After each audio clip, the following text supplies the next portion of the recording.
नमस्कार, मैं हूं आकिल हुसैन और इनसाइड स्टोरी में आप सभी का स्वागत है। इनसाइड स्टोरी में हम बात करते हैं राजस्थान में जो चर्चा चल रही है उसके पीछे की इनसाइड स्टोरी की।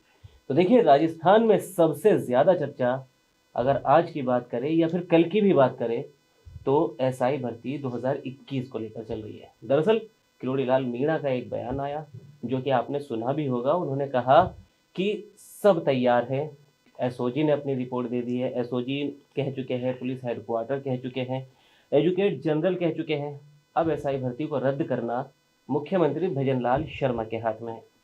इसके बाद उन्होंने आगे ये भी कहा कि इसे रद्द किया जाना चाहिए। उसके बाद से ही सवाल उठने लगे कि क्या भजनलाल शर्मा की सरकार को एसआई भर्ती रद्द करने के लिए इतना सोच विचार करना पड़ रहा है, क्योंकि ये वो मुद्दा है जिस मुद्दे के बाद भजनलाल की सरकार बनी, कहे कि बीजेपी की सरकार बनी और मुख्यमंत्री भजनलाल शर्मा को बनाया गया, क्योंकि ये मुद्दा बड़ी मुखरता से बीजेपी ने 2023 के विधानसभा चुनावों में राजस्थान में उठाया था।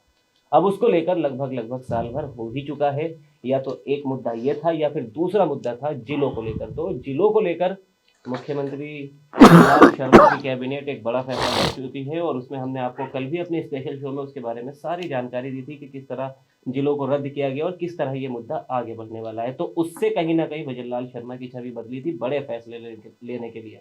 तो पहले एक बार किरोड़ीलाल मीणा का वो बयान सुन लेते हैं, दरअसल उन्होंने क्या कहा, और फिर इस चर्चा को आगे बढ़ाएंगे और जानने की कोशिश करेंगे पुष्कर सर से कि इसके पीछे इनसाइड स्टोरी क्या है। तो अब भी मुखर हूँ। देखो, जिस एसओजी को जांच दी उस एसओजी ने पेपर रद्द करने का कह दिया, पुलिस हेडक्वार्टर ने कह दिया, एडवोकेट जनरल ने कह दिया, कैबिनेट सब कमेटी ने कह दिया। अब ये तो मुख्यमंत्री जी के हाथ में ही कब इसको रद्द करेंगे। और यहाँ तक इंट्रोगेशन में आ गया कि एक मेंबर बाबूलाल ने 30 दिन पहले पेपर रामूराम रायका को दे दिया। अब 30 दिन पहले जो पेपर मिल गया वो कितनी जगह गया होगा, तो वो तो जांच का विषय है, लेकिन ये भर्तियां रद्द होनी चाहिए, मैं अब भी कह रहा हूँ। तो सर क्या कारण रहा है कि फिर जब इतनी सब चीजें आ गई उसके बावजूद कोई निर्णय नहीं हो पा रहा है?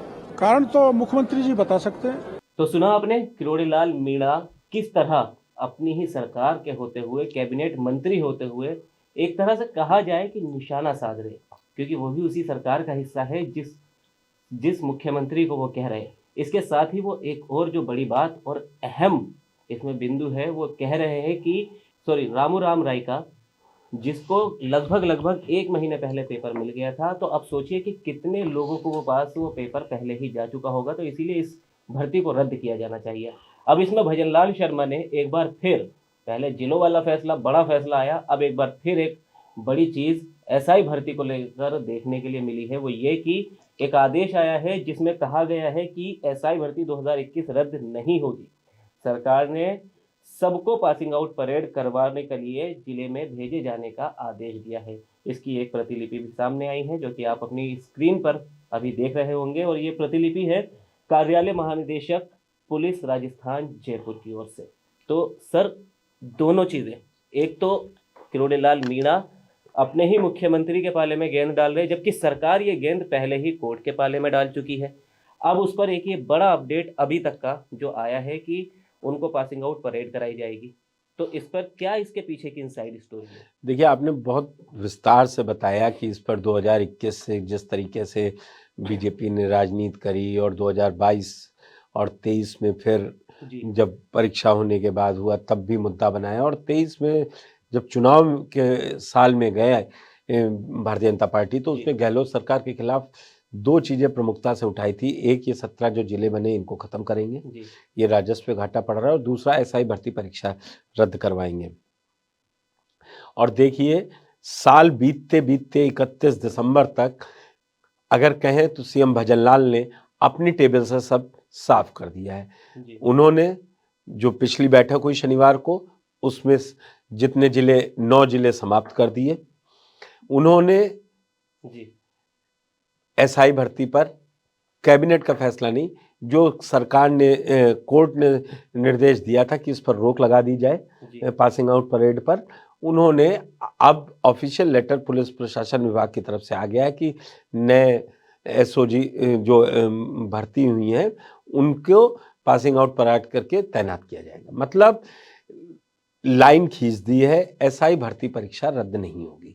अब आप याद कीजिए वो मंजर जो जुलाई से लेके और नवंबर तक, 13 नवंबर को वोट पड़ा था, 12 नवंबर को क्या ड्रामा हुआ था, टंकी पे चढ़ के फिर किरोड़ीलाल मीणा उनको उतारने गए, मनाने गए। इसके बीच आप समझ सकते हैं वो गए, कागज लेके गए, विधानसभा में भी बोला। अब बजट सत्र में क्या करेंगे किरोड़ीलाल मीणा, ये बड़ी बात है, क्योंकि बजट सत्र में दो तैयारियां हो गई हैं। जो भी भजनलाल शर्मा का दिल्ली जाना, जयपुर, दिल्ली जयपुर के बीच में अप एंड डाउन हुआ, उससे एक चीज अभी शुरुआती तौर पर लग रही है कि जो वसुंधरा राजे पिछले बजट में दूर थी, इस बार वो बजट सत्र में मौजूद रहेंगी, जो ऐसा अंदर खाने से सोर्सेस से मिल रहा है। अब आगे कब, बीजेपी में एक चीज और है कि आप ये कह दीजिए कि ये नहीं होने वाला है, तो अब ये इस बीजेपी में ऐसा नहीं होता है, उसके उलट ही होता है। लेकिन जो आधिकारिक तौर पर है, उन लोगों के लिए जो ये बच्चे कयास लगाए थे कि मेरा भविष्य बर्बाद हुआ है, पेपर आउट हुआ है, अभी परीक्षा रद्द होगी, अब ये परीक्षा रद्द अभी नहीं होने जा रही है। ये स्टेप सरकार की तरफ से हो गया कि अब वो पासिंग आउट में जाएंगे, परेड में जाएंगे, उनको नियुक्तियां मिलेंगी। अब किरकिरी यहां पर एक बार फिर सबसे ज्यादा किरोड़ीलाल मीणा के लिए है। मंत्री किरोड़ीलाल मीणा लगातार यही बात कह रहे थे, जब वो 7 सीटें नहीं जीत पाए जून के रिजल्ट में, तो उन्होंने इस्तीफा दिया था 4 जून को। लेकिन उसके बाद फिर 1 महीने 1.5 महीने नौटंकी चली कि है कि नहीं है, मैंने यहाँ दे दिया, मैंने दिल्ली बात कर ली। उसके बाद वो प्रकरण लेके आए थे कि अब एसआई भर्ती परीक्षा रद्द करो। एसआई भर्ती परीक्षा मतलब कुल मिला के आप ये कह सकते हैं कि पावरफुल भजनलाल अब देख रहे हैं। जिसको राजनीति करनी है वो डिक्टेशन अब सीएम भजनलाल के ऑफिस से जो है उसको फॉलो करना है। जो नहीं फॉलो करेगा, मैं एक चीज कह सकता हूं, अब उन पर एक्शन भी होगा। आपने देखा कि अब अभी तक किरोड़ीलाल मीणा ने किसी भी तरीके का इस लेटर के जो आज रिलीज हुआ है एसआई भर्ती परीक्षा, अभी ना तो अपने उन्होंने सोशल मीडिया साइट पर लिखा है, लिख दें अलग बात है, ना अभी तक उन्होंने कोई बयान जारी किया है। देखिए किरोड़ीलाल मीणा के लिए भी बड़ी समस्या थी, उनसे दोनों तरफ के लोग मिल रहे थे, जो कह रहे थे परीक्षा रद्द हो और जो कह रहे थे हमने जिन्होंने ज्वाइनिंग ले ली है, जो नौकरी कर रहे हैं उनका क्या होगा। रद्द का मतलब होता कि जो ज्वाइन कर चुके हैं वो भी जाएंगे, उनकी नौकरी जाएगी, किसी ने लोन ले रखा था, इस तरीके की कई बातें थी। तो शायद, और मंत्री जोगाराम पटेल के अध्यक्षता में एक कमेटी बनी थी, उसने भी यही सिफारिश की थी। और जो अखिल ने कहा वो बिल्कुल सही कहा कि पूरी की पूरी फाइल एक जगह अटकी हुई थी कि मुख्यमंत्री इस पर आखिरी फैसला लेंगे, और वो मुख्यमंत्री ने ले लिया। मुझे लगता है ये उन्होंने कैबिनेट में फैसला लिया होगा, जिसकी जानकारी अभी तक नहीं निकल के आए। हाँ जी, लेकिन सर इसको लेकर एक सवाल, कहीं ना कहीं मुख्यमंत्री भजनलाल शर्मा अब पावरफुल, जैसा कि आपने कहा कि मजबूत दिखाई दे रहे हैं, वो पर्ची सरकार, पर्ची मुख्यमंत्री पे भी कहीं ना कहीं हावी दिख रही है। लेकिन एक इसका दूसरा पहलू अगर देखें कि देखिए जो कांग्रेस कार्यकर्ताओं से हमने फोन पर बात करने की कोशिश की इसको लेकर, तो वो ये कह रहे हैं कि मुख्यमंत्री भजनलाल शर्मा जब इस मुद्दे को लेकर आए थे बीजेपी के रद्द करेंगे, तो क्या उनकी मंशा पे सवाल नहीं उठ रहा, पहली चीज। और दूसरी चीज ये कि जब अशोक गहलोत को भ्रष्ट मुख्यमंत्री कहा जा रहा था बीजेपी की ओर से, तो क्या अब मुख्यमंत्री भजनलाल शर्मा को नहीं कहा जाएगा? क्या ये नहीं कहा जाएगा कि बीजेपी की भी मिली भगत है? जब वो पेपर पहले ही 1 महीना पहले लीक हो चुका था, तो क्यों उसे रद्द? देखिए अब यहाँ पर बीजेपी से ज्यादा देखना होगा जो इस परीक्षा रद्द की मांग कर रहे थे सचिन पायलट जी, वो क्या करेंगे जी। जो ये लगातार कह रहे थे कि उन लोगों को बचाया जा रहा है, उनका भी एक पूरा अभियान जैसा चल रहा था इस परीक्षा रद्द करने के लिए।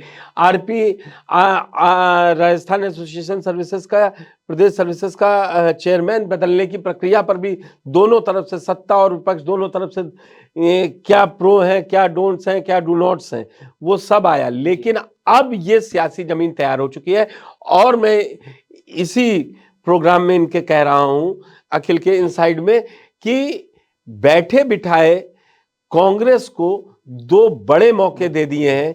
एक वो जो 9 जिले खत्म किए गए हैं उसकी आप चिंगारी देख रहे हैं। बीजेपी में भी संचौर और कई जिलों में पहुंच चुकी है जी, सब और बीजेपी नेता इस्तीफे दे रहे हैं, जैसा कि हम लोगों ने कल भी बताया था। जी। और दूसरा मुद्दा ये एसआई भर्ती परीक्षा है। अब सवाल ये है कि ये गहलोत सरकार ने कराया नहीं था, वो मुद्दा नहीं है। जब आपकी रिपोर्ट ये कह रही है कि, और आप मान रहे थे कि आप इस परीक्षा को रद्द कराना चाहते हैं, आपके मंत्री सबूत दे रहे थे, तो कौन अब गलत बोल रहा है? इस पे बड़ी चुनौतियां, सर्दी पारा जरूर माइनस तक में पहुंचने का चुरू से लेके राजस्थान के कई इलाकों में, मगर सियासी पारा शायद जो गर्मी में चुरू का रहता है 50 डिग्री के पार रहेगा। जी, एक सवाल और आखिरी सर, कि देखिए जोगराम पटेल के इससे पहले कई बार बयान सामने आए जब उनसे, क्योंकि कानून मंत्री है, एसआई भर्ती परीक्षा 2021 को लेकर उनसे कई बार सवाल पूछे गए, तो ज़्यादातर उनका जवाब यही होता था कि वो कोर्ट के पाले में गेंद डाल देते थे कि जो कोर्ट का आदेश होगा उसको लागू किया जाएगा और उसके बाद उस पर देखा जाएगा। लेकिन अभी तो कोर्ट का आदेश है कि उनको पासिंग आउट परेड पर रोक लगाई गई, लेकिन अब जो सरकार का आदेश आया तो कोर्ट के आदेश का क्या होगा? नहीं, उसमें कोर्ट में इन्होंने अपना एफिडेविट डाला होगा, जी ये काम करवाना है, या तो वो रद्द करती। जी कोर्ट ने रद्द नहीं किया था, जी तो वो एक प्रोसेस में है। और जो कोर्ट में अब जो दोनों अभ्यर्थी जा रहे हैं, जी एक वो भी जा रहे हैं जो रद्द करने की मांग कर रहे हैं, एक वो भी हैं जो कह रहे हैं रद्द ना की जाए। अब कोर्ट से ही आखिरी फैसला आएगा।